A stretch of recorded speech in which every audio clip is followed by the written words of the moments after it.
நீங்க எதிர்காலத்துல எந்த துறையில போகலாம்னு நினைக்கிறீங்களோ அந்த துறை சார்ந்த ஒரு பார்ட் டைம் ஆக்டிவிட்டி நீங்க பண்றது ரொம்ப நல்லது.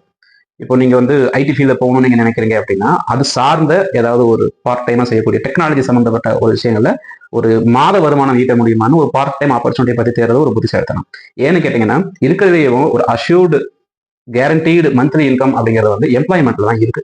அதாவது எம்ப்ளாய்மெண்ட்லயே வாழ்க்கை முழுக்க இருங்க அப்படின்னு சொல்றது இல்ல. உங்களுடைய சூழ்நிலைகள்ல மந்த்லி கமிட்மெண்ட்ஸ் இருக்கும்போது உங்களுக்கு வந்து ஜெப்பார்டைசிங் தி மெயின் ஸ்ட்ரீம் இன்கம், அதாவது உங்களுக்கு வரக்கூடிய ஒரு வருமானத்தை தடுத்து நிறுத்துவது அப்படிங்கிறது ஒரு புத்திசாலித்தனமான யுக்தி கிடையாது. ஆகையால் நீங்க வந்து ஒரு ஃப்ரீலான்சிங் பண்ணியோ இல்ல வந்துட்டு ஒரு பார்ட் டைமா ஏதாச்சும் ஒரு சர்வீஸ் செஞ்சு கொடுத்தோ நம்ம சம்பாரிச்சிடலாம் அப்படின்னு நீங்க நினைச்சீங்க அப்படின்னா அதுக்கான வாய்ப்பு ரொம்ப கம்மி. அது தோல்வியில் தான் கொண்டு போய் விடும். ஆகையால் கல்லூரி படிக்கும் பொழுது நீங்க முழுக்க முழுக்க உங்களுடைய படிப்புல கவனம் செலுத்திட்டு டிஜிட்டல் மார்க்கெட்டிங் மாதிரி ஒரு விஷயத்தை வந்து நான் படிச்சு அதன் மூலியமா நான் சம்பாதிக்க முடியுமான்னு நீங்க கேட்டீங்க அப்படின்னா அதுக்கான வாய்ப்புகள் இருக்குனாலும் ஆனா எடுத்த உடனே டிஜிட்டல் மார்க்கெட்டிங்கா சம்பாதிச்சிடலாமா அப்படின்னு கிடையவே கிடையாது.